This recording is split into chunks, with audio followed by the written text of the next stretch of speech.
presentation of PRUDE, I would like to acknowledge that it carries out its work on the traditional unceded territory of Woodstock, Mi'kmaq, and Passamaquoddy peoples. This territory is covered by the treaties of peace, friendship, which this nation first signed with British Crown in 1726. The treaty did not deal with the surrender of land and resources, but in fact recognized Mi'kmaq Woodstock, the title, and established rules for what was to be an ongoing relationship between nations. Thank you for joining us in the region's first anti-racism forum on this day, rather significant. March 21st, the International Day of Eliminating Racial Discrimination. My name is Li Song, Managing Director of PRUDE, Pride, Race, Unity, Dignity through Education. We, members of the board and the staff, pay respect to the elders, past, present, and the descendants of this land. We honor knowledge keepers and seek their guidance as we strive to develop closer relationships with indigenous people and all cultures and citizens in New Brunswick. I would like to welcome some, but not limited to, all the dignitaries who are present today. Brittany Merfield, Mayor of Grand Bay Westfield, Aaron Tu, Deputy Mayor of Grand Bay Westfield, Mary Shire, Deputy Mayor of Queen's Park Sis, John McKenzie, Deputy Mayor of City of St. John, and all councillors from all the cities.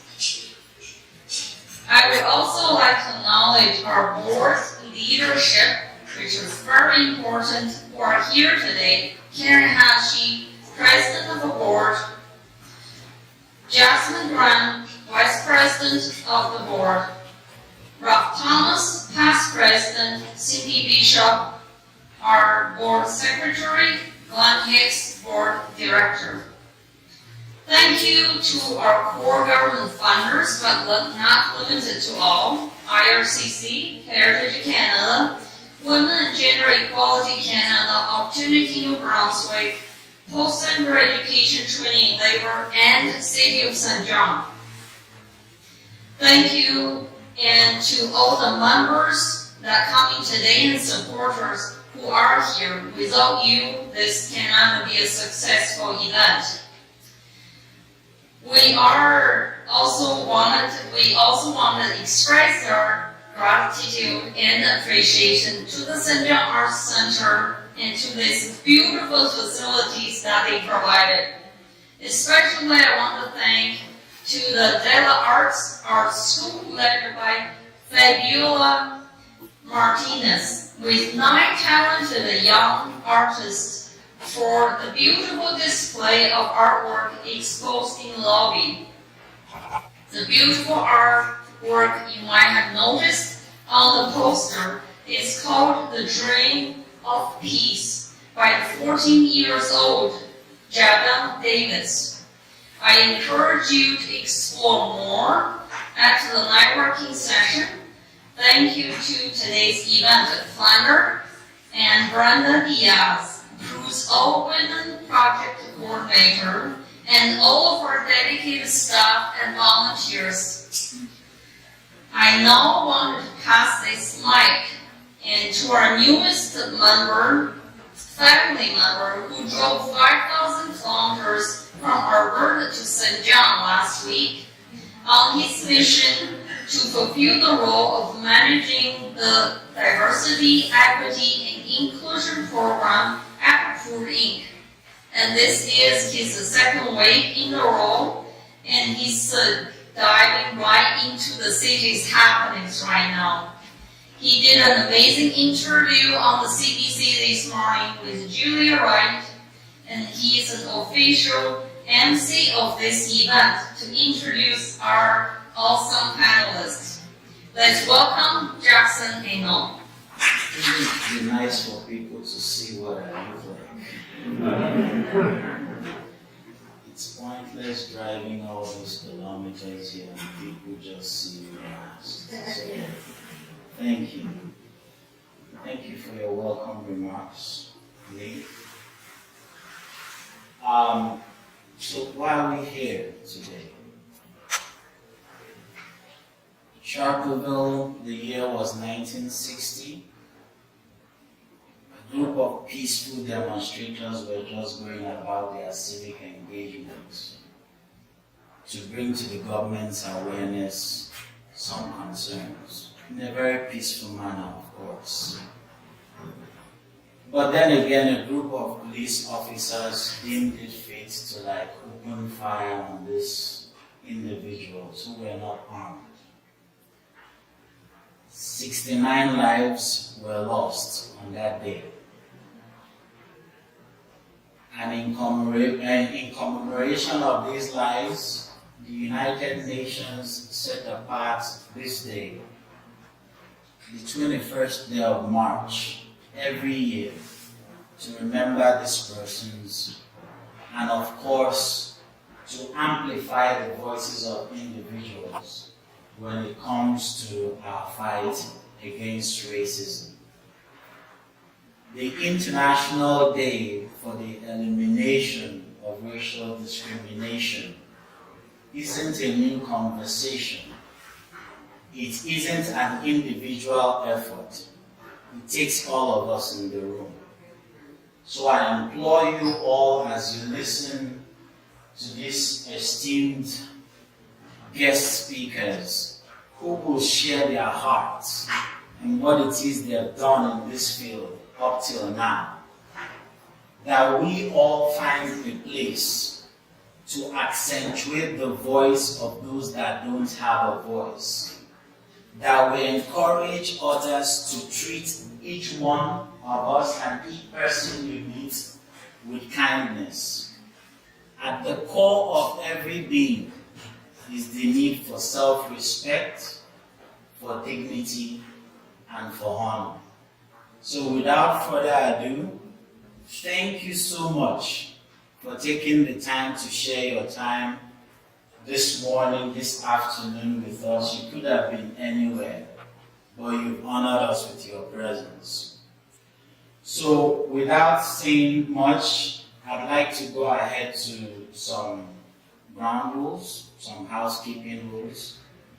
Please, in the interest of everyone, we implore you all to just put your mobile devices in silent mode. Thank you.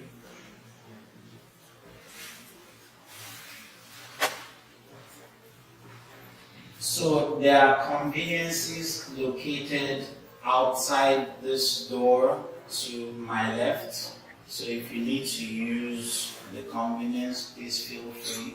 Just walk out quietly and do so. We encourage everyone to conduct themselves appropriately. Like I mentioned earlier, please let us treat one another with kindness and dignity.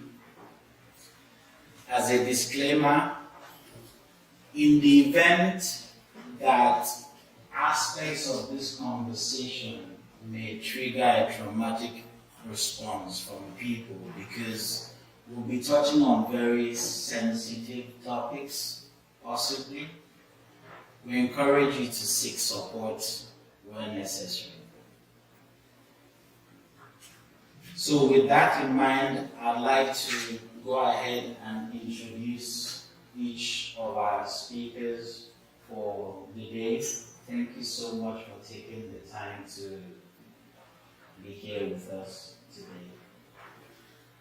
I'd like to start by introducing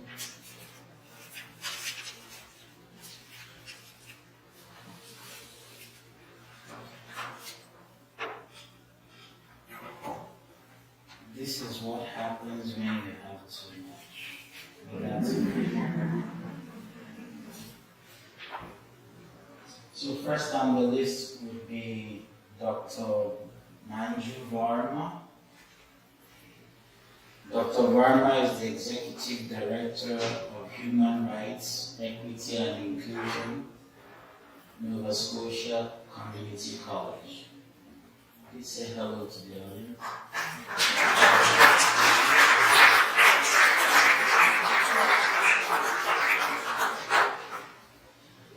I'll provide a brief background when she's coming up. Next up is Claire Russell Sullivan.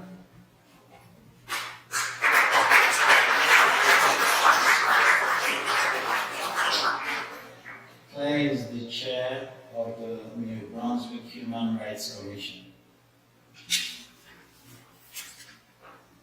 Next up is Therese Trofimenko. Therese is the Anti-Racism and Equity Coach, Anglophone South School District.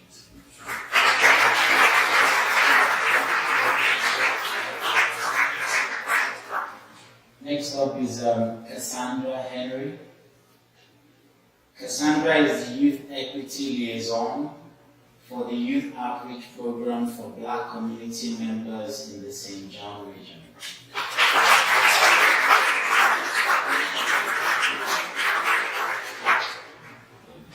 Last but not the least is Ivan Okello. Ivan is the project manager.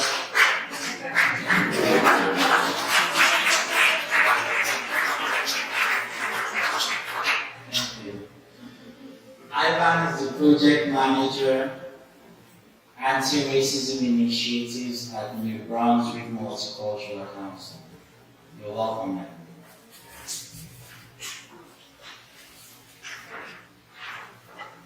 So I'll hand over the microphone to the first speaker, Dr. Manju Varma. I actually drove my son's new car up here today, and I don't know if I haven't been to a meeting in a while, I forgot how long it takes to drive to St. John, or if I was like as nervous as he probably was the first time he drove my car, because I like 90 all the way up. So please excuse me for my tardiness. I want to welcome everyone. This is awesome. What a big room, what a beautiful room. First of all, with all the artwork, and to see every seat filled and people standing in the hallways. With that, I'm honored and privileged to be among this panel. I see some friendly faces, some virtual friendly faces that I'm excited about.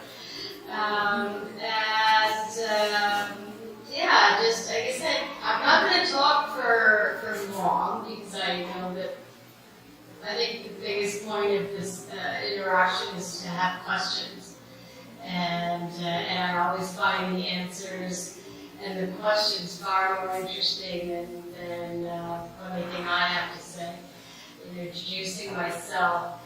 But what I will say is, for me, this is a type of journey. As it said in my bio, I've been working in the area of diversity, inclusion, multiculturalism, anti-racism, social cohesion. It's always called different things. My bio says 30, but in my mind I was like, oh my god, I think it's almost 40 years now, so I just have to update that bio. And it did start as a journey, even before I knew I was on that journey, growing up in Moncton, New Brunswick, where I wasn't one of a few non-white kids in my schools. I was the only non-white kid in my school. So that has a very different reality than children who, my relatives, my cousins who grew up in cities like Toronto, Vancouver, Montreal. And I learned very quickly, as I delved into this work, that there isn't a lot of attention paid to, or there wasn't a lot of attention paid to racial diversity, ethnic diversity in New Brunswick, because we didn't see it on a day-to-day basis, right? New Brunswick was what I call a predominantly white area. I'm thrilled that New Brunswick looks so much different than the province I grew up in. I think if there is nothing else, that in itself gives hope, because it means that we have boots on the ground, we have people who we can build relationships with, and we have a lot of learning to do. I used to say that when I used to work in this area, in the area of anti-racism, I felt like I was going to war, because everyone I had to talk to did not look like me, and they all looked the same. Now I feel like I'm rallying the troops. Now I feel like there are lots of people who want to be on this journey. You know, this is just a few, you're just a few on this journey with me. I think the most important thing with being on this journey is accountability. Is that we are, and whether it's individuals or as organizations, that we are continuously calling for accountability in our various organizations, sectors, governments, and not just the ones that automatically talk about diversity and inclusion, but the ones that we don't think about when it comes to diversity and inclusion, because it impacts everything. And for those of you who have to live that way as newcomers or as part of a marginalized community, you know that it impacts everything. So it isn't just about diversity in the workplace or having a diverse curriculum. There's a lot of other things we have to think about as well. Today is International Day for the elimination of racial discrimination. Today is also our budget day in New Brunswick. And I'm really curious to see if those two interact in any way.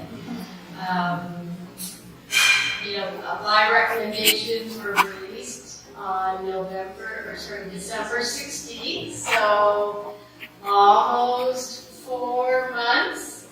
And I'm a hopeful person. I'm an optimistic person, so I am really curious to see if there will be any funding, any of our budget put towards making New Brunswick a less racist province, a more progressive province, and money put towards dismantling systemic racism. So that's all I have to say today. Thank you. Just give a structure of how this will go, so we're all on the same page. Each speaker would make their presentation. Once everyone is done, we'll take questions from those that have submitted prior to the forum. And then we'll pass on the microphone to members of the audience that are present here. If that's okay with everyone. Thank you. So, next up,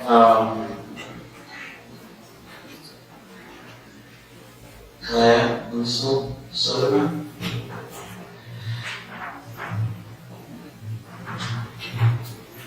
Claire is a bilingual senior consultant with over 25 years of experience in all facets of human resource management. She assists and coaches executives and leaders and other key individuals through change management and other HR challenges. She has lived in all maritime provinces, Alberta, British Columbia, with broad understanding and experience in HR practices. Claire holds a Bachelor of Business Administration from the University of Moncton, a diploma in adult education from St. Francis Xavier University, as well as an advanced leadership training from the Thunderbird University in Phoenix, Arizona. Merci, bonjour. Thank you very much for the invitation today. So I've been the chair of the Human Rights Commission for 2.5 years now. So during the pandemic, most of my term has been during the pandemic, which brought a number of challenges in itself. But for us today, the International Day for the Elimination of Racial Discrimination is an important day.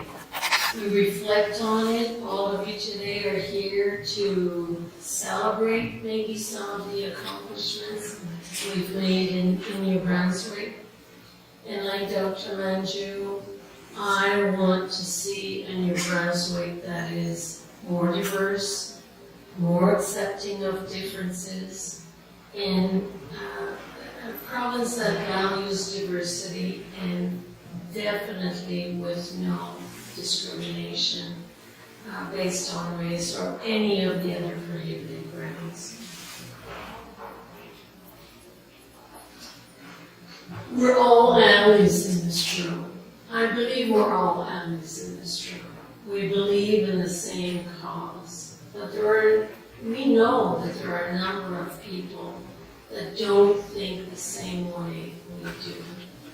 And it's through education, continuing education, that we're going to be able to get people on board as allies as you are.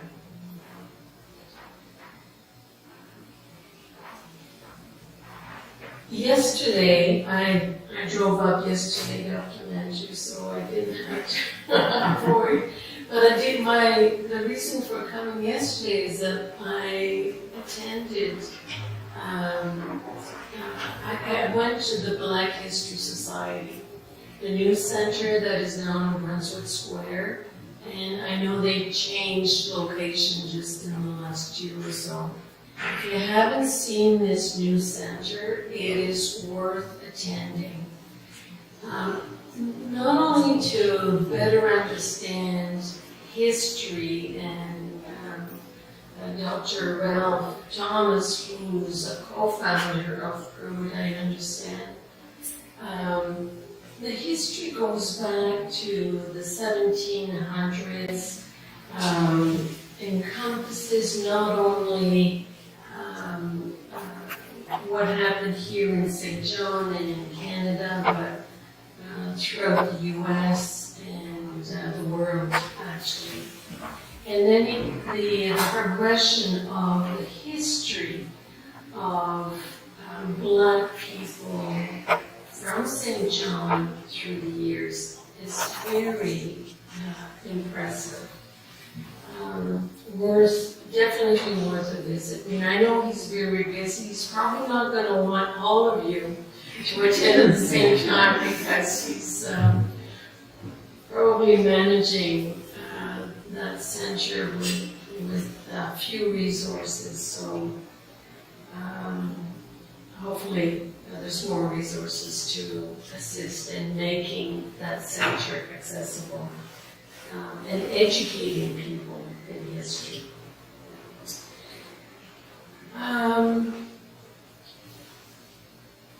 In New Brunswick, we were the second province in Canada to have a Human Rights Act. That was in 1967. Ontario was the first, we were the second. And at that time, we had 6 prohibited grounds. You may guess them.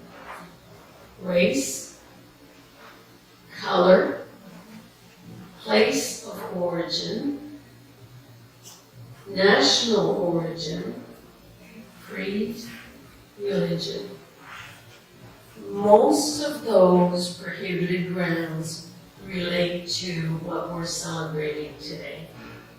Today we have 16 prohibited grounds, so we've added some over the years. And in 1967, the first board, so the first commission members included Mr.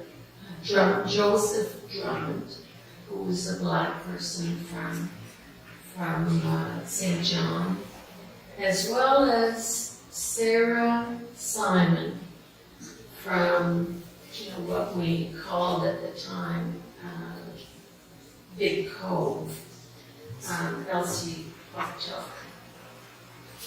So we've been told as a commission we need to be more representative of the membership we serve in the population in New Brunswick, and I fully agree. We have postings up on a regular basis for membership to the commission, and I encourage you to keep that in mind. My mandate is up in June, and there's been a posting already up for it, but it comes up every 3 years, and the membership ones comes up more often because there's more members. So I encourage you to keep that in mind and to apply for membership. So our board, our commission is representative of you here today and the growing and changing population in New Brunswick. One of the questions that I know you were wondering about, and you'll probably ask this, what do we do with at the commission? So when the Act was created in 1967, and it's still pretty much the same today, we call it a first generation Act. Basically 2 major mandates, 2 priorities that are documented in the Act.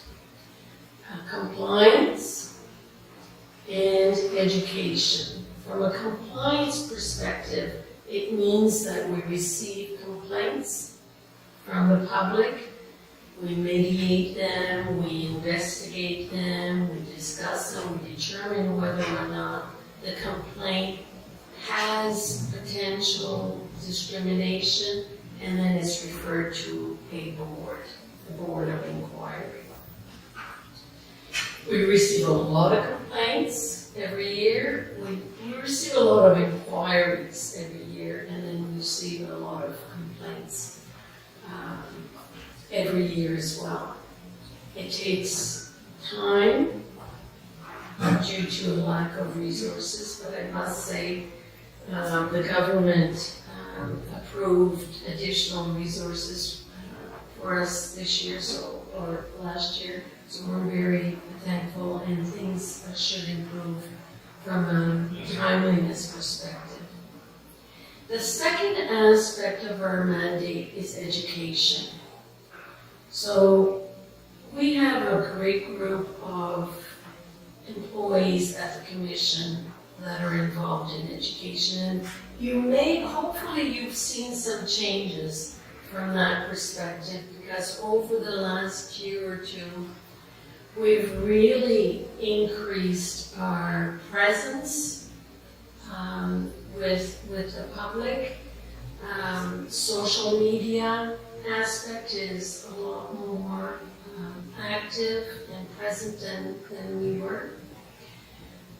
We put on webinars. There's one later on this week provide French and in English webinars, basically Human Rights 101.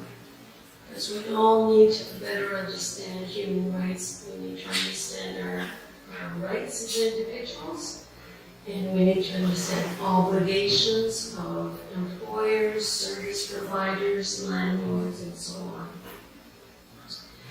So from an education perspective, we've done those things. We also do consultation with a number of different groups in the province to better understand what the issues are.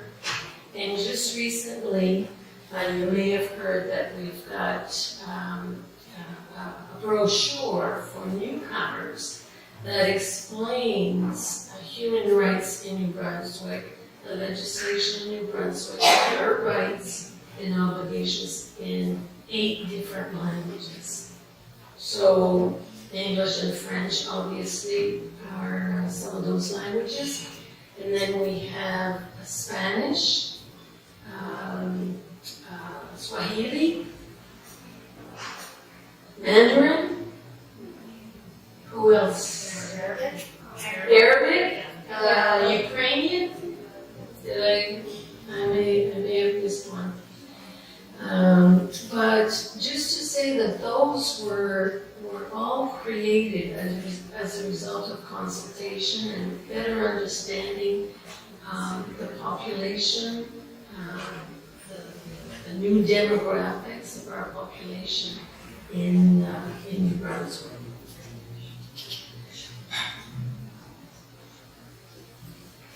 If employees from the Commission were here, because they've created all of these wonderful notes for me, and I'm hardly reading them. But I do want to finish by saying that the road hasn't been easy for us to get here. When we talk about 1967, we understand why the legislation was created back then. The road hasn't been easy. And I don't think it's gonna be easy either. Because we have a lot of challenges, and we have a lot of issues that still need to be brought up.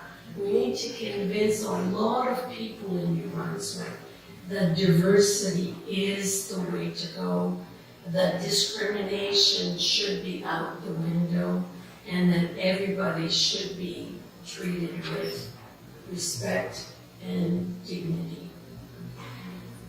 The work from our perspective needs to continue. All of your work needs to continue as well, and it's up to all of us to continue to educate our neighbors, our friends, our families in some cases, about the diversity and the importance of human rights in New Brunswick. Thank you.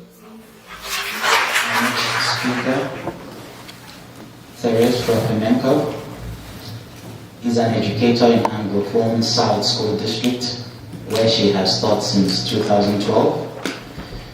She is currently seconded to the district's office as the province's first and currently only anti-racism and equity coach.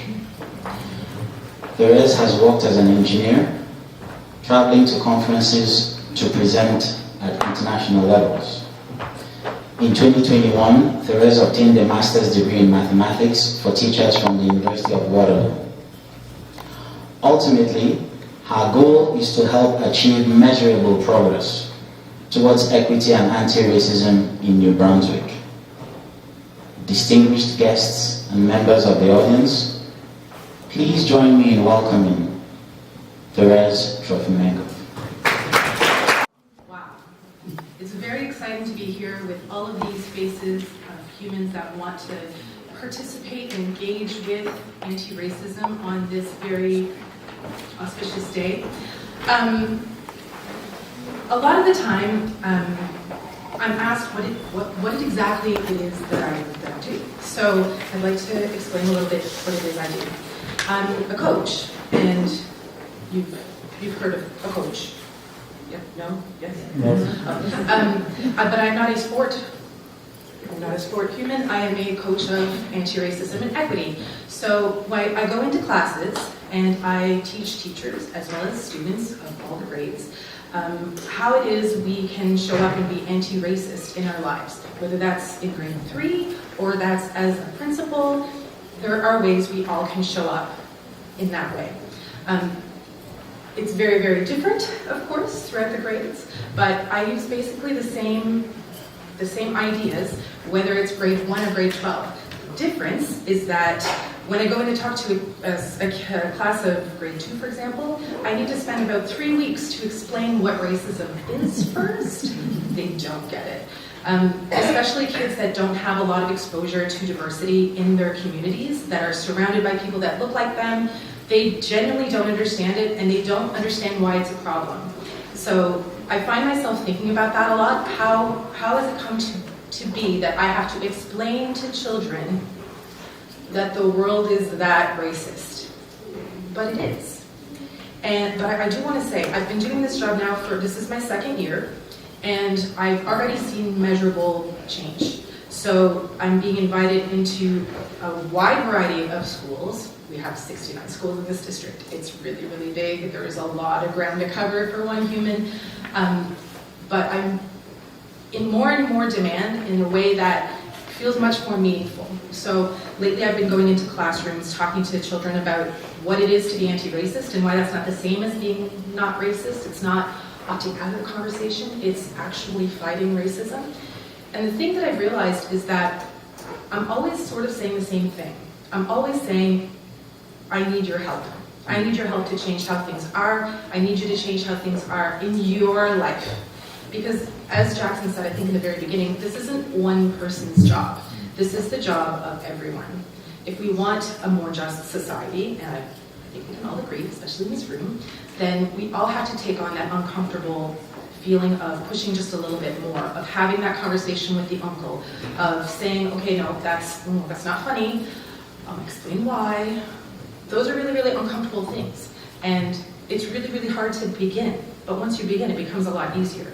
And yes, you end up having very uncomfortable conversations at holidays. It's very, very, very, I'm that person that can't let it go. I'm sorry. No, I know that's your mom. I know that's your friend, but like, I can't let it go. I can't let it go. And if more of us can't let it go, then it no longer becomes acceptable to make those remarks. Because, and this is something else that I tell kids all the way from, I guess I haven't done grade 1 yet, from grade 2 to 12, the first step in a massacre such as the one that caused the inception of this day, the very first step is dehumanization. And dehumanization begins with not recognizing someone's humanity. So not recognizing people as human. You're not human, you're an ape, you're a cockroach. These are established things that have happened, and we can study these things. And we can prevent these things at the school children level. So our jobs as adults is to engage with those conversations when the kids want to talk about it, because they do. They're not shy until like grade 11. Then they're like, I stare at you, I will write it on a page, but I will not say any words to you. No, you're a strange person. I don't really have a way to end, so I'll end now. Thank you very much. Next up is Cassandra Henry. Cassandra is the Youth Equity Liaison for the Youth Outreach Program for Black community members in the St. John region. Distinguished guests and members of the audience, please join me in welcoming Cassandra Henry. Thank you, everyone. It's wonderful to be here, and I love that we're all here in unity, especially on this significant day, and to all have the same goal and objective of creating a more unified New Brunswick. Just a little bit of background about myself. I graduated in 2007 with a degree in criminology and sociology, and having the purpose and want to do something great and significant in the community. Shortly after I graduated, I was offered an internship in Nova Scotia, the Department of Justice, as a policy analyst intern. And through that role, learning all the different policies, justice related, that I could apply to wherever life would take me thereafter. Thereafter, I worked for almost 10 years in youth corrections, and the ability to teach programs to vulnerable youth, at-risk youth that are in a facility, but also to skills that they could carry with them on the outside. And the youth that were in there were diverse as well in culture. Shortly after my career ended there, I moved here to St. John, here in New Brunswick, and have had the wonderful opportunity to be in the program that I work for now, the Youth Outreach Program, as Youth Equity Liaison in the St. John region. And just a little bit of background about that, there are 3 other cities that are involved in the program as well. I have colleagues in Moncton, Miramichi, and Fredericton. Here in the St. John region specifically, I work for the John Howard Society, and we are equally partnered with Black Lives Matter New Brunswick. And the youth we work with are ages 12 to 24, and within various areas, with community, education, personal, employment, and family, as those are all important sectors to look at to help, assist them in making them, the best that they want to be, and to advocate for them. And racism is a very unfortunate thing, and to be active in anti-racism is, very strong and passionate, and to be able to have that courage and take those little steps at a time to make those great changes. And I must say that out of all of the jobs that I've had, this is the most fulfilling, and to give such growth and opportunity to youth in the outreach program, specifically Black youth, but any youth, any adults of any diverse culture. And let's make that magic happen. Thank you very much. The final speaker for the stage is Ivan Okello. Originally from Uganda, Ivan emigrated to Canada to pursue graduate studies in Halifax, Nova Scotia. An alumnus of Dalhousie University, Ivan graduated with a Master of Arts in International Development Studies, and he set out to pursue a career in higher education as the first Black student advisor at Mount Allison University.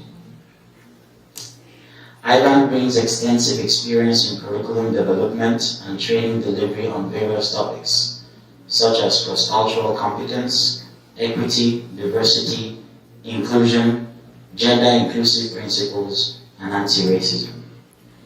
He has also served as co-chair of the President's Task Force on Diversity and Inclusion at Mount Allison, as project manager responsible for anti-racism initiatives at the New Brunswick Multicultural Council. Thank you so much for the wonderful introduction. I am tremendously honored to be a part of this event today, but also to be in the company of the panelists that are with me up here, and I'm really looking forward to learning from you. So as I've been introduced, one of the things that has taken my interest in the last 6 to 7 years was fundamentally 2 questions. I thought about the very first time that I landed in Halifax as an international student, and I was driving into the city of Halifax, and I was asking myself, where are all the Black people in the city? And I found that to be a really difficult question to answer. And I actually one time went to a professor's office who was a historian and was doing actually Black Canadian studies. And I thought to myself, a professor in Black Canadian studies must surely know what the Black people are. And just like that, I started to really uncover the story and the history around the Black experience in Nova Scotia, but also in New Brunswick. And this was really the opening experience for me to get into this work. And I think from that, I've come to see the level of disparity that exists historically in the communities that we've lived in, but also the disparities that exist in our communities today, and whether it is in the school systems, or it is with the newcomers, or whether it is with, like women from non-status backgrounds, or that have precarious status, or that experiencing domestic violence. And that has always led me to one thing. What is the cost of inaction if we see all these things? If for everything that we identify and think to ourselves and say, oh, I see that out there, that seems to be the problem. But what is the true cost of inaction? And the reason I ask that question is because if we think back to 1960, when these young protesters were actually murdered in the streets for protesting so they could have their rights heard and given fundamental opportunity, what if the response would have been inaction? We could have just said, oh, just forget about these young people and carry on. We would not be in this space and in this moment right now. And I think thinking forward, it leads me to ask, where are we going from here? And I know that one of the things that we've been really, really lacking in the last 3 or 4 years is to see the growing body of work that looks at the historical experiences of racism that exist, but also moving beyond, what exists to documenting it. Because I think before it was a question of opinion, to be like, Teresa, is it really true that there's racism in the school system? I do not know. Dr. Manju, is it really true that there is systemic barriers within, health or education or employment? I'm not sure. And I think more and more we're starting to embrace that there is new data, there is new information. That means that now I do not just hold an opinion and say, this is something that we need to look into. And I think that in itself is progress, because it shows that we're moving the dial forward, but also informing each other and say, you know what, we need to slow down. Let's take a look at what's going on here. Now, in my daily work at the New Brunswick Multicultural Council, one of the things we've tried to do is to be proactive with it. So in 2020, we did a survey, which was the first of its kind public survey in New Brunswick, that found that 95% of individuals that completed it believed that systemic racism existed. And that was actually a moment of pause to be like, hang on a moment. So if it does, where is it? And I think Dr. Manju's work has actually done an extensive, opportunity to expand that and say, where do we need to do more?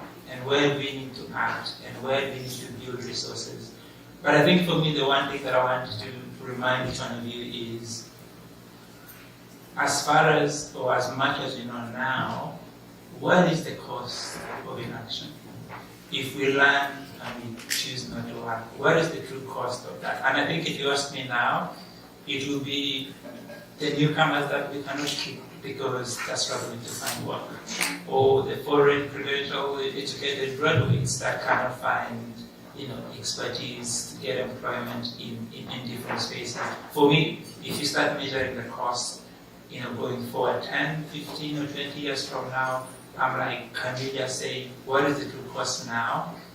And we pay that price. And I think that price is not for me to be able to do by myself. I think anti-racism is a collaborative work, because it's a work where you hold your hands together and say, this is for us and this is for everyone.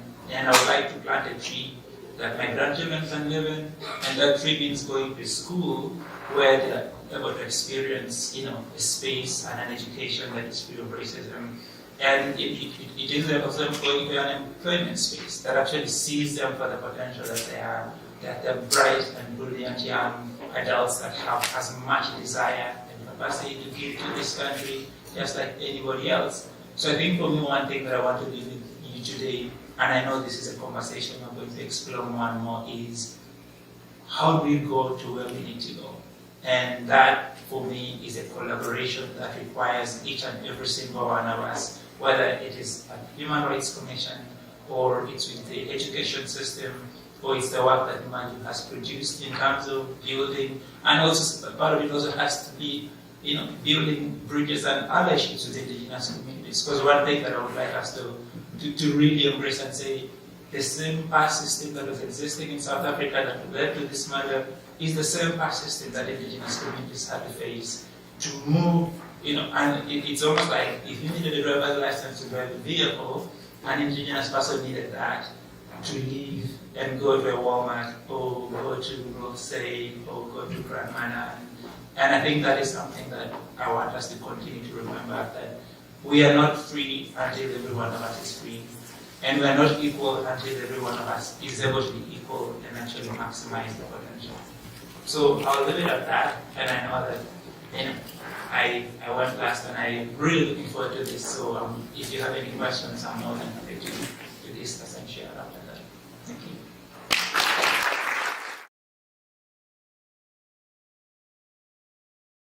First question to Cassandra, please.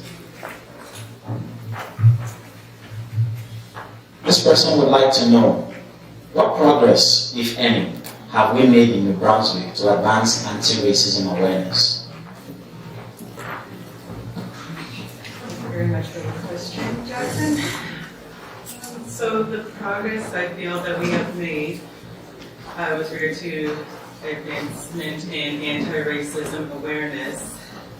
So as I mentioned previously, or during my introduction or presentation with regard to the youth outreach program that I work with, and working a lot with youth in the schools, some of them whom have taken action with other peers in their school to effectively make positive changes in the school, and that carry those conversations and actions throughout their community. Also, with our partner in the Youth Outreach Program, Black Lives Matter, the Executive Director, Matthew Martin, he has made many speeches throughout the city here, and I'm sure many of you have heard his name before and know of Black Lives Matter, and they do such wonderful work. Also, the greatness of the report done by Dr. Varma, and having such forums as this with such amazing networking amongst various organizations and agencies and all of us here just to be here in this room together. A round of applause for Cassandra, please.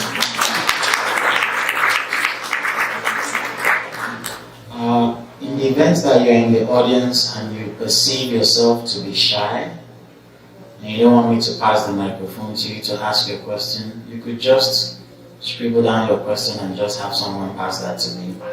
That way I'll be able to advocate for you and speak on your behalf. Next question, Ferris, please. Who do you report to when you have been discriminated against in school? Who do you report to when you've been discriminated against in school? It depends who you are. If you are a student, you report it to a teacher you trust. You report it to your guidance counselor. You can report it to your administration. A lot of the time I get requests for consults. So the frequency of reporting, the frequency of incidents has increased. And the fact that we have an anti-racism and equity coach, it's right in the title. Anti-racism is the first thing you hear. So knowing that there's a person you can talk to kind of think out loud, talk about what strategies are appropriate, things like that, that's been very, very helpful. I've had a lot of requests like that, and it's one of the easiest conversations. I know it doesn't sound like it is, but it's one of the easiest conversations because most of the time, people know what to do. They're just looking for reassurance that it's the right thing to do. When a student or youth is reporting an incident, we do take that very seriously. Sometimes there's already a plan in place. Sometimes it kind of wakes up the administration, and then next thing you know, there's a anti-racism programming plan. It takes time, is the thing. So I hope I fully answered that question. Yes? No? Yes. Yes. If you're not a student, if you're an adult that has experienced that, either as an educational assistant, staff, or a teacher, I get emails or conversations. It comes kind of sideways, like what should I do in this case? And that's a little bit more complex, but then you kind of have to be sneaky and try to get in there to explicitly teach not to do the thing that's subtly racist. I don't know if that makes sense, but yeah, that makes sense. Yeah. Okay. I'm really done. Thank you.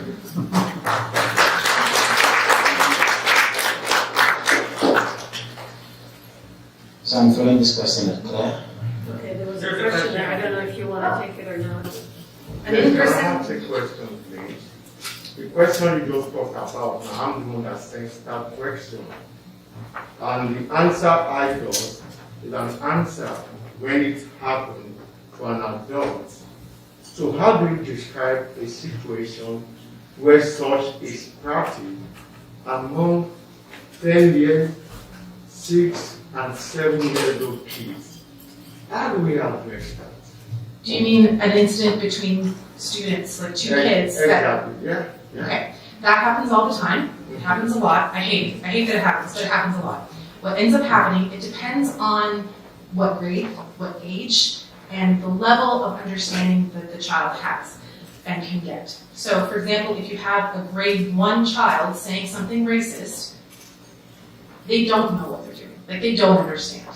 They don't understand that it's also racist. It's not just, ooh, I said a swear word, it's gonna get a reaction. They don't understand the extent of what they're saying.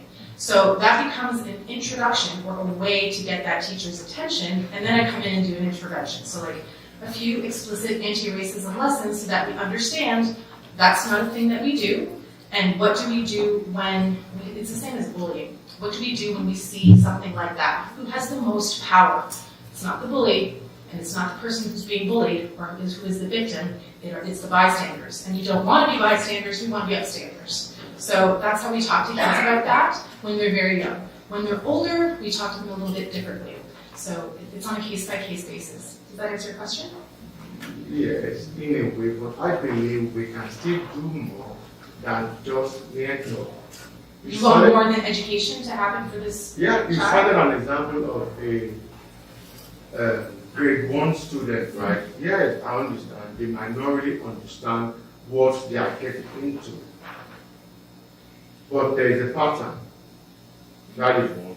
But what do you say about a grade 5 or even 6 doing this? It becomes a little bit more than a brief interaction. It's not a request for attention that's the same and as innocent as when a kid tries out the F word. You know, it's not quite the same thing. So we end up beginning to explain exactly what they're doing. So that's when I go in, especially in middle school, is where I see the worst. Middle school is the worst, you guys, it's the worst.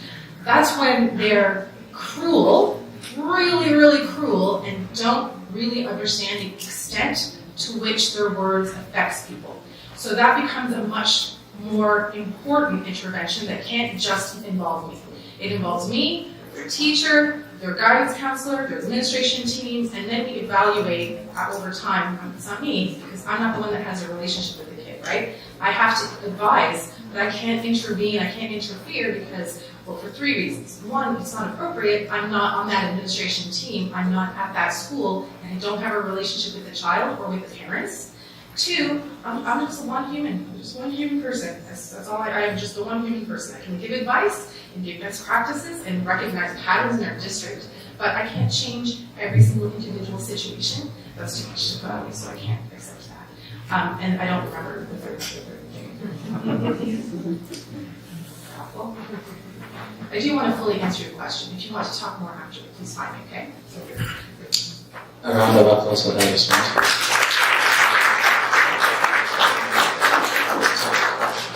So, in the interest of time and to ensure that we're respectful of everyone's schedules, I suggest we stick to the original plan. All questions, please hold on until the appropriate time, and then that way we can respect the rights and dignity of others. Thank you.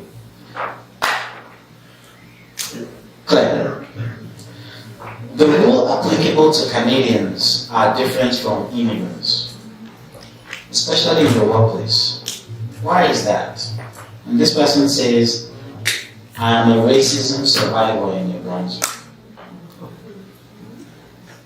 The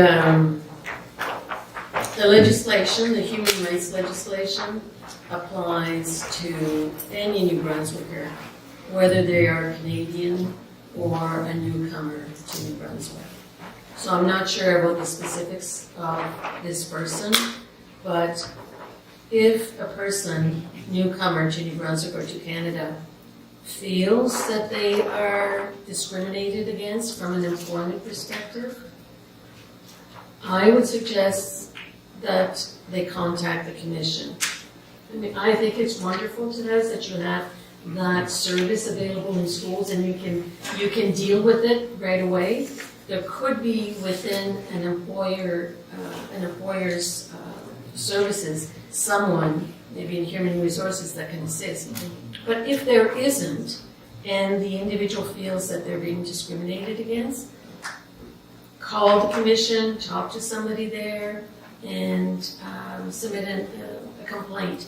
Now, I do have to say that complaints to the Human Rights Commission are not managed and handled as quickly as they may be by my colleague. It's probably based on the sheer number, and the Act is very specific as to what we can and cannot do from a commission perspective. But the rules apply to everybody, should apply to everybody the same. A round of applause.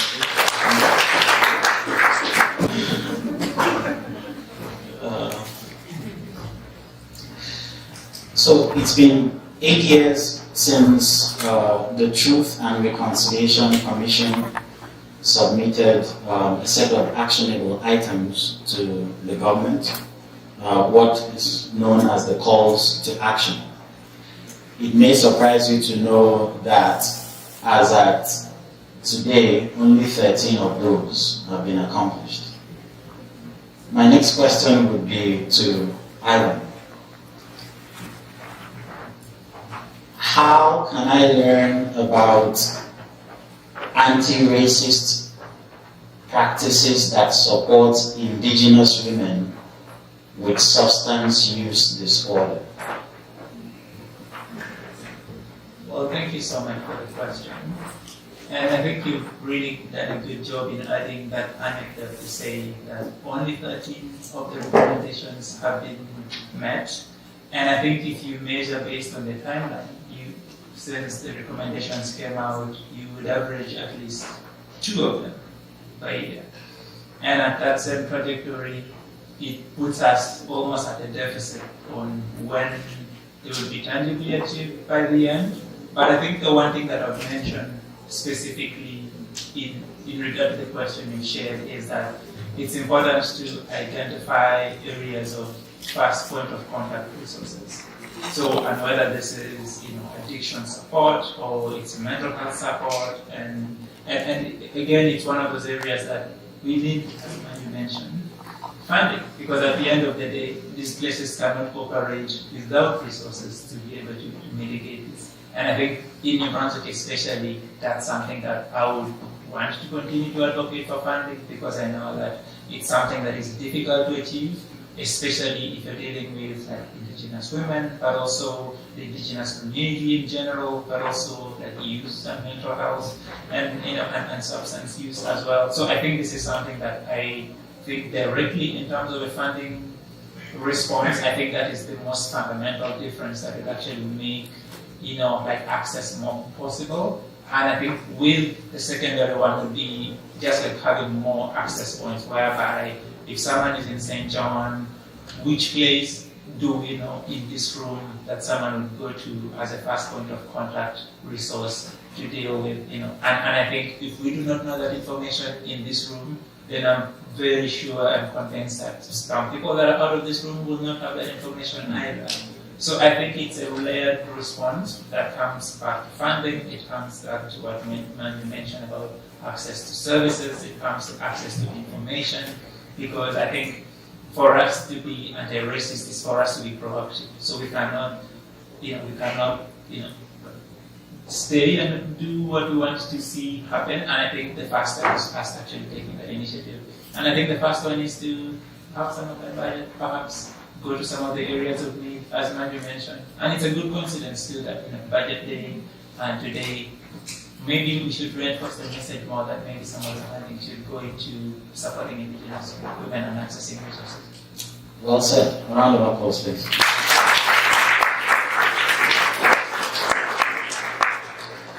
I wanted to throw this at you, Ferris, but you had addressed that earlier. So, 2 more questions. This would be to Cassandra. What can the city of St. John do to combat racism and discrimination among youths?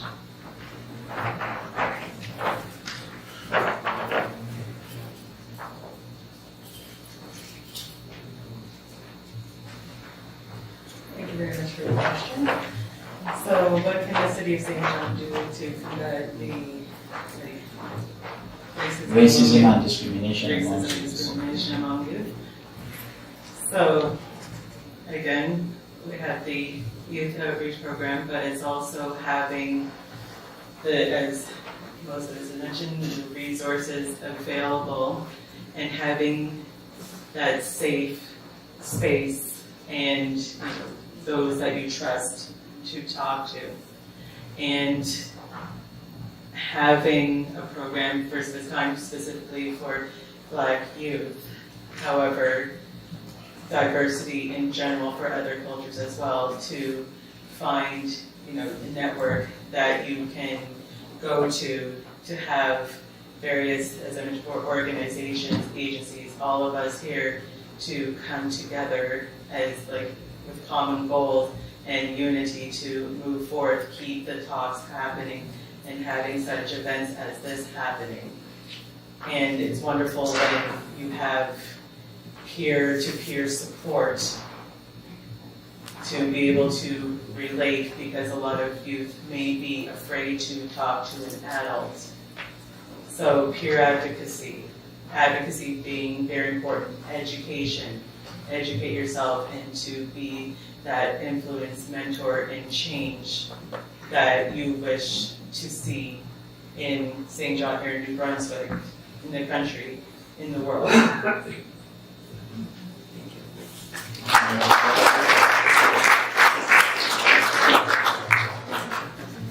Okay, before we pass on the microphone to members of the audience, in 60 seconds, each of you, please. I'll start with Manju. What do you think we need to do to ensure this first anti-racism forum is not the last? 60 seconds. It's still like a game show. Well, I'm going to go to my go-tos. Ensure that you have funding. There's no reason why that you cannot get annual funding for forums like this, both in St. John and in other cities across New Brunswick.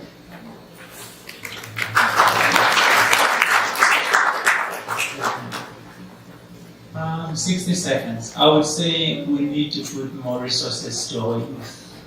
And the reason I say that is that if we keep doing this, the 6 of us up here, you give us another 20 years and we'll probably be retired and somewhere else. And I feel like there's such a strong asset in our community that the youth are, and giving them the resources to do what they care to do. And I think this should be, whether it's a gay street alliance, or it's like inclusion budgets, or it's like creating a podcast. I think there's such a value in our youth that we need to just put resources available to them. And I think for me, a good start would be the city of St. John having a grant for youth in the school system to sort of say, here is $250 to do a project, and bang, like that really puts you to work. And I think that would be really simple and really tangible, and the impact would be in the classrooms. So that's what I would say.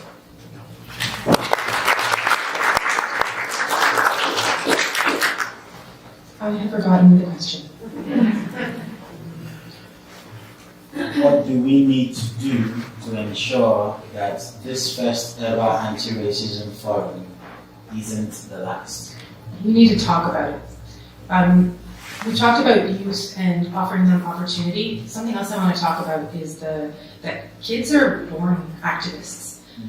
You talk to any kid who has this fire, they are just waiting for that opportunity to create that podcast, to create that mural in their school. They're very, very willing. So giving voice to those who have less power. We talk about power dynamics. The kids who are experiencing this on the ground are the ones that are going to shape the world as they grow. So that's where I would put my energies. Also talk about it.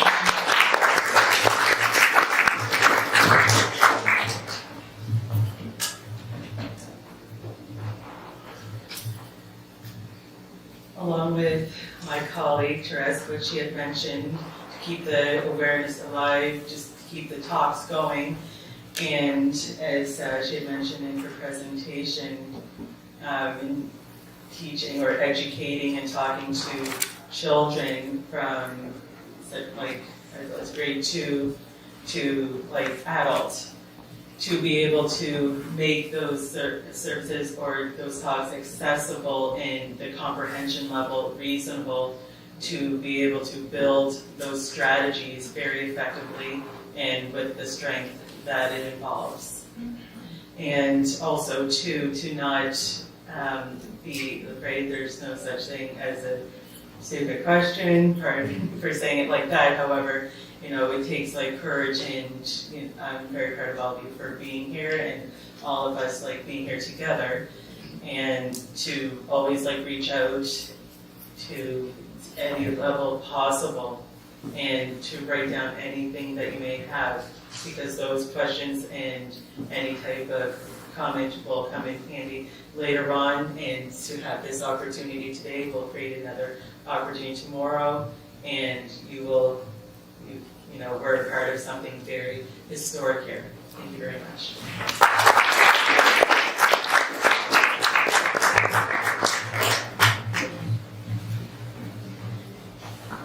My comment was also about talking about it. First of all, thanking the PRUDE organization for organizing this, and everybody else who participated in planning it. Talking about it, all of us here need to talk about it with others. Sharing on social media, you know how things can get communicated on social media. It's important to share and to say how important it is for us to continue to educate ourselves, to educate others, for us to have a better New Brunswick. And this type of forum, this type of event is mandatory in my view.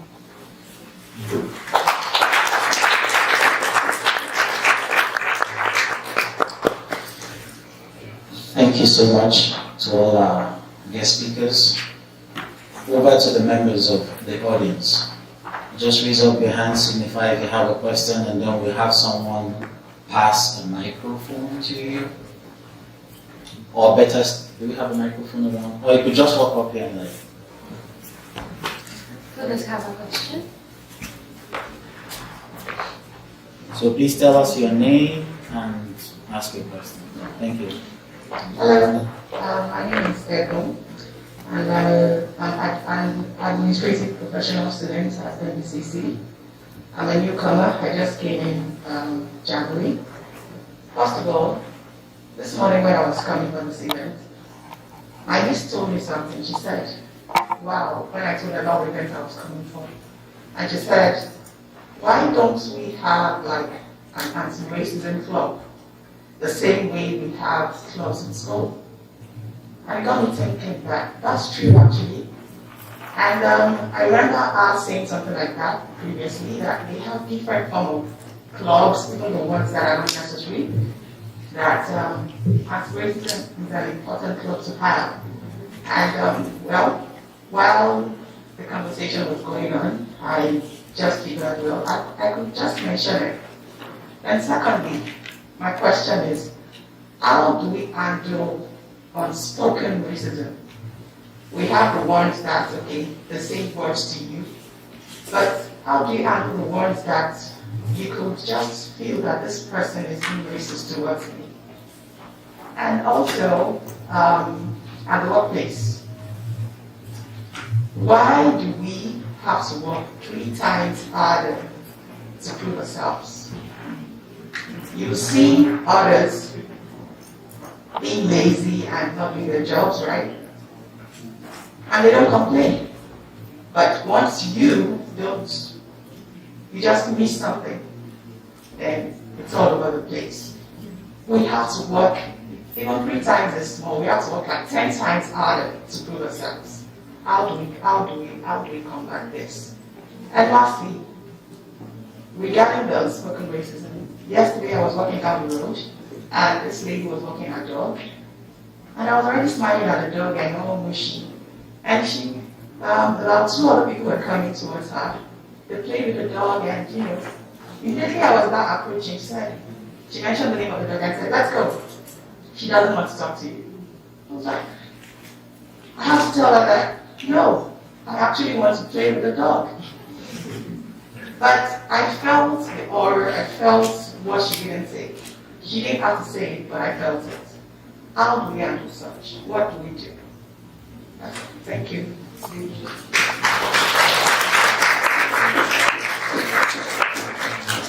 I don't know if I'm going to answer all the 8 questions, but I will answer what I remember you've asked. So first you talked about clubs, yes? Kind of like the Gender and Sexuality Alliance that we have in schools. This is something that's beginning. So in some schools, there's a lot of that attitude, like that woman walking her dog, of people who are afraid of the word anti-racism and are afraid of engaging actively like that in the work, but they do want to have a diversity club. So in some areas of the province, there are like tiny little beginnings. In other areas, we have anti-racism clubs and groups that meet to promote anti-racism in their schools. I am, of course, speaking of schools. That's my environment. I don't know if you were talking about other kinds of clubs, but an anti-racism coalition or champion, these things are in the works in the school system. So I want to reassure you of that. We did have an anti-racism summit for all of the high schools that we invited them to come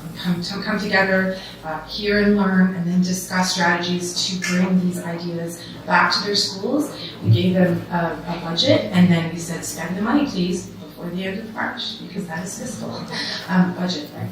Budget. So there are beginnings, but again, it's the beginning. I'm an anti-racism coach, but this job has only existed for 1.5 years.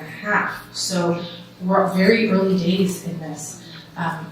It's very, very difficult to face racism like that. I'll go back to my Manju's answer of how safe are you, and thinking about who has the power in the room. I talk about that with the kids all the time, and none of them don't understand. If I ask you right now, who has the power in the room right now, in this moment? Who has the power in the room right now? It's me, because I'm speaking and I'm answering, and it's something that we all know. Everyone on the spectrum, every child knows who has the power in the room, and they're always aware of it. It's a matter of safety. And so in answering subtle, unspoken, invisible racism, that's very difficult to do. It's something that you have to learn how to find your champions, find your safe people, your safety net people who can advocate for you. Because I hate to say it, but I'm going to say it. Sometimes some people need to hear it from white people first. They need to hear it from those who look like them before they will hear or understand or even accept. So we need our allies to speak up. The impact of a white person telling another white person, collecting them and telling them, ooh, we're not going to do that. Oh, that's not acceptable. Ooh, that's a little racist, my friend. That is a lot more accepted than me saying something like that or you saying something like that. I hate that reality for us. I don't like it, but it's the truth. I have a job because a white guy thought it was a good idea. He's a great guy, but he's a white guy. I don't know if I answered everything, but...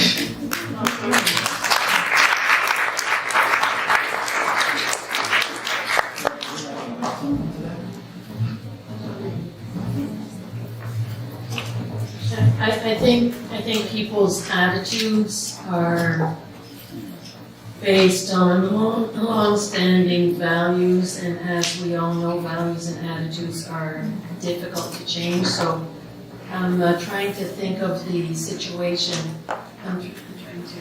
The situation walking down the street, or where you can feel invisible discrimination. So you have a feeling that people are not accepting you maybe the way that you would expect of any decent person. I think, well, I've experienced it myself for different reasons, maybe not for my race, but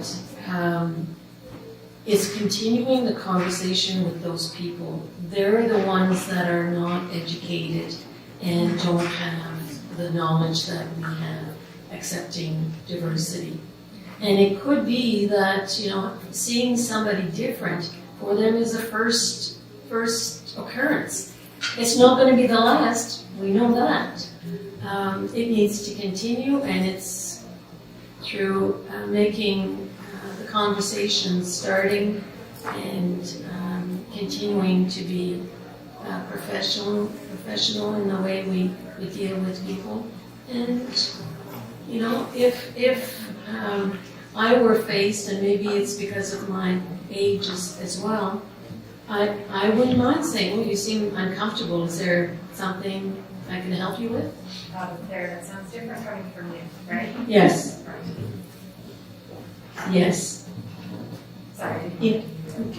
But I'm thinking in my first language is French. If I'm around all people that speak English only, or if I'm with all men, so we all have differences. And I'm not, I mean, good point in comparison, it's not the same. But do we feel like we have the opportunity to say, I feel discomfort? A round of applause, please. Hello, my name is Edwin, and I'm an administrative professional student at MPCC. I'm a newcomer. I just came in January.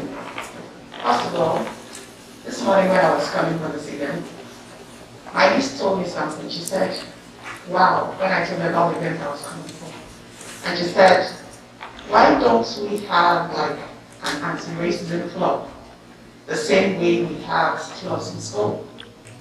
And it got me thinking that that's true actually. And I remember us saying something like that previously, that we have different form of clubs, even the ones that are unnecessary, that anti-racism is an important club to have. And well, while the conversation was going on, I just figured, well, I could just mention it. And secondly, my question is, how do we handle unspoken racism? We have the ones that, okay, they say words to you, but how do you handle the ones that you could just feel that this person is being racist towards me? And also, at the workplace, why do we have to work 3 times harder to prove ourselves? You see others being lazy and not doing their jobs, right? And they don't complain. But once you don't, you just miss something, then it's all over the place. We have to work even 3 times as more. We have to work like 10 times harder to prove ourselves. How do we combat this? And lastly, regarding the spoken racism, yesterday I was walking down the road and this lady was walking her dog. And I was already smiling at the dog and how was she? And she, about 2 other people were coming towards her. They played with the dog and, you know, immediately I was now approaching, she mentioned the name of the dog and I said, let's go. She doesn't want to talk to you. I was like, I have to tell her that, no, I actually want to play with the dog. But I felt the horror, I felt what she didn't say. She didn't have to say it, but I felt it. How do we handle such? What do we do? Thank you.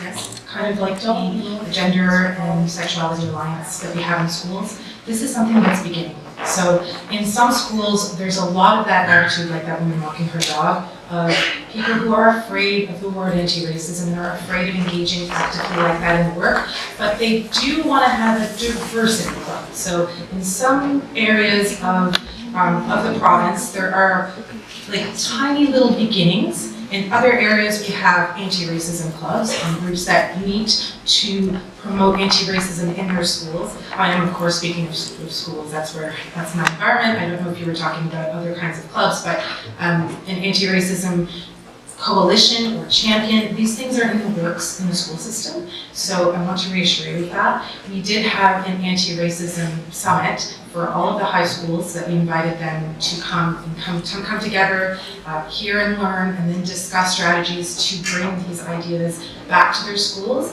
We gave them a budget, and then we said, spend the money, please, before the end of March, because that is fiscal budget, right? So there are beginnings, but again, it's the beginning. I'm an anti-racism coach, but this job has only existed for a year and a half. So we're at very early days in this.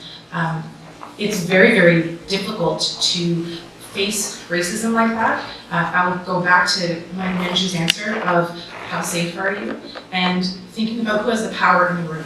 I talk about that with the kids all the time, and none of them don't understand. If I ask you right now, who has the power in the room right now, in this moment? Who has the power in the room right now? It's me, because I'm speaking and I'm answering, and it's something that we all know. Everyone on the spectrum, every child knows who has the power in the room, and they're always aware of it. It's a matter of safety. And so in answering subtle, unspoken, invisible racism, that's very difficult to do. It's something that you have to learn how to find your champions, find your safe people, your safety net people who can advocate for you.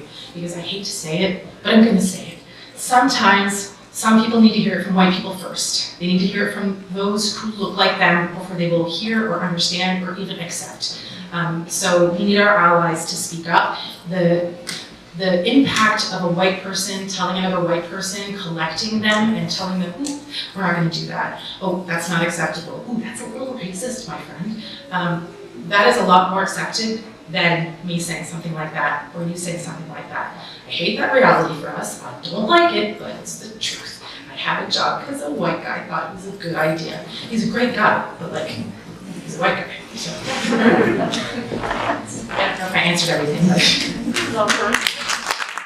Okay, my name is Soha. I'm working with the St. John Newcomer Center. Basically, I'm managing a project for anti-racism, so it's not a question, it's a piece of information for my colleague here. I don't know why. My voice is higher. Anti-racism project between St. John Newcomer Center and the Boys and Girls Club. So yes, we do have an anti-racism project. So it's a project between Boys and Girls Club. And today I'm starting working with kindergarten. So I'm introducing them for you, preparing these ages. But the thing which I feel sorry about, that 95% of the kids, when I ask them, have you ever been treated unfairly? 95 said yes, regardless their color, regardless if they're Canadian, immigrants, regardless their religion. So I was surprised with the result. And also I was surprised on the other hand how these kids are really understanding the concept of how to be anti-racist, this is what you were discussing at the beginning. So I think that we have to start an action plan to start as early as we can, and the earlier we start, the better we will get. And this is how we want it to be, like a better place for everyone to live equally and to feel included.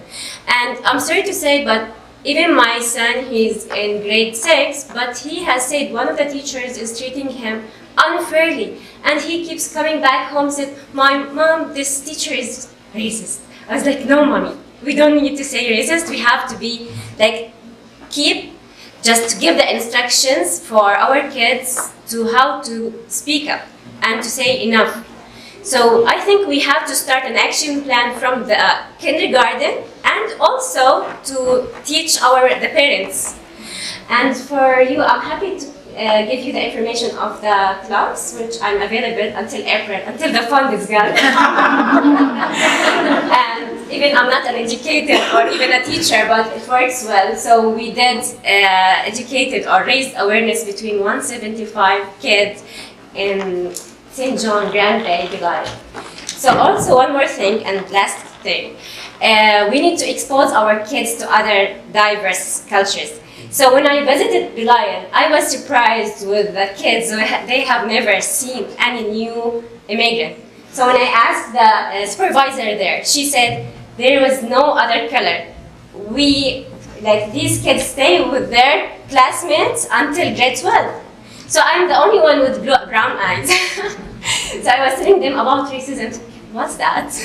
Because they don't have anyone to be racist for. But even though they were also answered yes about treated unfairly. So that's it. Nice. Thank you so for giving me the opportunity.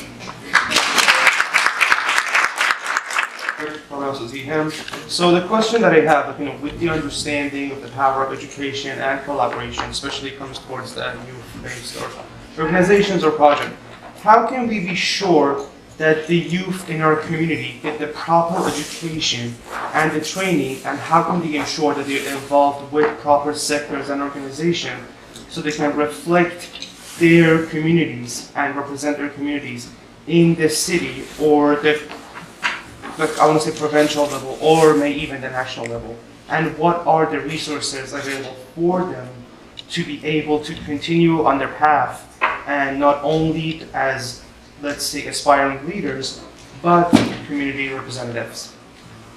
And I have to say, that's a great question that, I think for anyone that has an interest in youth and an interest in giving them the tools to be equipped for the future, I think that's something that we should be doing. And I had this conversation early on, about potentially being able to work with organizations like the YMCA and the Boys and Girls Club, and then working in schools. And I think there's so much that goes into making young adults equipped to and prepared to be contributors in the community when they navigate those spaces. I think the challenge is consistency. And if we can get that message, from, our youth and kids going in the school system, that from someone's experience from going into nursery and coming out of St. Thomas or UNB, having had a similar experience navigating under racist educational practices, I think that will provide them so much awareness of their individual identity, their individual power, but also the relational power. And I think this is something that is important, because I think of the, the five of us that are here, it's like we all have a relational power whereby, like you mentioned, one person is speaking and that person also holds the power. And I think we see that in the classroom where one, student is making comments of another student coming from Syria or bringing different kind of foods, to the classroom. And I think those are things that it's really important to use education. And I think education, a consistent education, especially from a young age forward, for me is the biggest difference, because I think we can accomplish so much with that. Wisdom to the information you guys brought today. Develop a little understanding. March 21st, massacre did happen. In terms of Earth's original people, it was also super holy religious day. Maybe New Year's with the sun returning. So maybe going forward, March 21st, we can acknowledge that when we're talking about racism and discrimination and addressing original peoples. A little add-on for the immigrant populations, the domestic black populations, and the native populations. We could get together in foreign body politics and we're voting on things as collective for changes. Things like I would suggest, we don't need to take necessarily every statue down, everything out of school, but we could add specific books to school and things, and maybe as a collective working together, we could flex that power. And one more thing is there a distinction? When we're speaking of immigrant groups, most come with an embassy, a flag, and a nation. Cultures and races come with embassy, flags, and nations. The only group that does not is domestic black, or you want to call them foundational black Americans, Canadian American descendants of slaves. We are a distinct and unique group.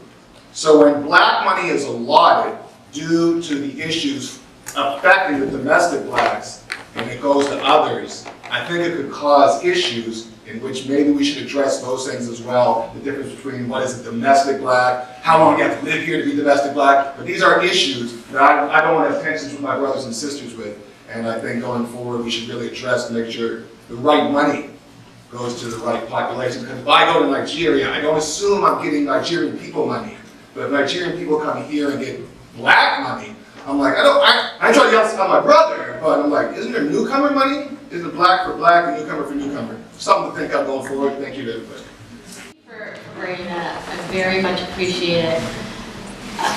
One of the things that that challenged me the most when I was commissioner on systemic racism last year was this issue of divide and conquer. So a couple of things happened. First of all, issues around anti-racism, issues around EDI right now are really trendy. And as a result, lots of little groups are popping up, or groups that have existed for a long time but never spoke about racism, never spoke about equity, and all of a sudden it's part of their mandate. I have real issues with that. The second thing that really challenged me was when I saw groups having those conversations, but instead of having those conversations with each other, like, you know, there is money for our Indigenous people, or there's money for our, I've never heard domestic black, but I'll use that, thank you. But is that money coming from newcomers? Talking from a big system, I think that's done to us purposely. I think it's done so that we fight over meager resources, not realizing that there are much bigger resources that never come our way because of systemic racism. So what I saw and what bothered me was these conversations not happening between groups, but rather these conversations happening between a group and the media, or a group and a politician, when really we should be looking at each other. Right? That idea that all the time, I'm going to get it wrong, all the time, all votes go up at one time, something like that, that we need to be taking care of each other, because colonialism 101 is divide and conquer. And that's what I saw in my last year of looking at resources, looking at resource distribution, who got resources, who suddenly was the face of anti-racism, you know, groups that never talked about it before. And this villainization of different groups by other groups themselves. I totally agree with you. We have collective power. We have collective economic power. We have collective voting power. And now that there's not enough people, we have collective labor power. It's a good time to get together, to put our forces together, rather than, you know, this divide and conquer mentality. Thank you. Just when they're sending out anything that could be affecting one party or another, you have to be so conscientious. And as opposed to that message coming from the district itself, it's coming from individual schools. And a lot of those messages are based upon someone's experiences, not necessarily something that's dynamic straight across the board. And that itself can cause confusion. Like having one main message that's shared amongst all of them would certainly be a lot easier in helping to deliver that message. One of the roles that we do is whenever we have a newcomer family come in and we have to deal with the high school students, there's a multitude of different aspects in their lives that's changing. And one of that is sometimes learning behavior. And we can talk about racism in the room, but sometimes even when our newcomers come, there could be racism amongst other cultures or classes or people. So sometimes we see that within our classroom environment where you'll have two different newcomers bullying each other. And we can talk about, well, they haven't had that aspect from kindergarten straight up. It almost needs to be, there needs to be some sort of middle of the road onboarding, where we talk about respect, we talk about bullying, we talk about all that aspect when we're doing our information sessions for going to school. But sometimes, you know, it's very hurtful for everybody that's involved at the time when one children of one race learns the racial slurs of another race and taunt each other because of skin or language and push each other's buttons. And sometimes people could say, well, that's just kids being kids, but it's definitely learned behavior. And there's so much on the plate of a newcomer, especially a teenager, to try to catch up to where they are. A lot of my clients may have not been in school for a great period of time. They have worked in factories and had a lot of different socioeconomic issues or concerns before they actually came to the classroom platform. So just actually being seated at a desk for 8 hours a day is something new. Having to wait for breaks or bells or concerns. And then they're all of a sudden in a classroom, and it's a blessing when you walk into the schools that I deal with because there's flags of all the different countries that are there. In my caseload, I have 9 different languages. So that's a lot of different message sharing. And it's just, it would really start and help with consistency with the district, saying, no more messages on your own, we're gonna make messages. First connection to the YMCA. And I'm a settlement worker in schools for high school. 2 things I note that is, Okay, so there's a few things. What we're talking about really is, we don't call it racism when we call it colorism, right? It's a specific flavor of white supremacy. It's really everywhere. One of the challenges, especially this school year, is that there have been, okay, so there's 69 schools. I think there have been about 60 new people in administration in the past year. So people are new, right, they're new as principals or vice principals, and they're figuring it all out. So there's a lot of that going on. I would love to tell schools you can't say things without running it by me. I would love to tell schools you can't say something like that without running it by me, but it's not realistic. They are going to do what they're going to do based on where they are. Once they know the demographic, it goes a little bit better. But I don't have the power to insert myself in those spaces. I have my doors open, my email is plugged, and I'm happy to consult on things, but it has to come from other people. With this coaching model, I can't impose on people. It has to be the voices from the community demand, or the children do, and then the administration, if they don't already know what to do, they come looking for training or advice or consults. Now, that said, this is a systemic problem. It's not I would like to remind the beautiful people that I am the only anti-racist and equity coach in the province, and I get pulled into a lot of different places. So, happy to do it, but I'm also just the one person. And to give you a picture of just how white it is, we have, again, 69 schools, 0 guidance teachers or guidance counselors are of color, they're all white. There are 2 racialized principals. I know them both. I shouldn't know them both, but I know them both from a previous life. And I don't think we have any VPs. So, but I don't know all the VPs, so there could be a smattering. Just to give a picture of where this messaging is coming from, it's coming from people who are doing their best and don't yet know. So, if there's a specific concern or there's a specific school where you're seeing some things, I'd love to talk to you so that I could have a little chat with a person who would be able to change that. But again, we can't mandate as a district all schools must run communication by. It's not a realistic request. I give a lot of proactive workshops. I write articles to inform and help increase the awareness. But we're gonna miss, right? It's not a positive note to end on, but give them what you have to do. yes, we're just in here too. Yeah. I would also like to add to that, Sandra,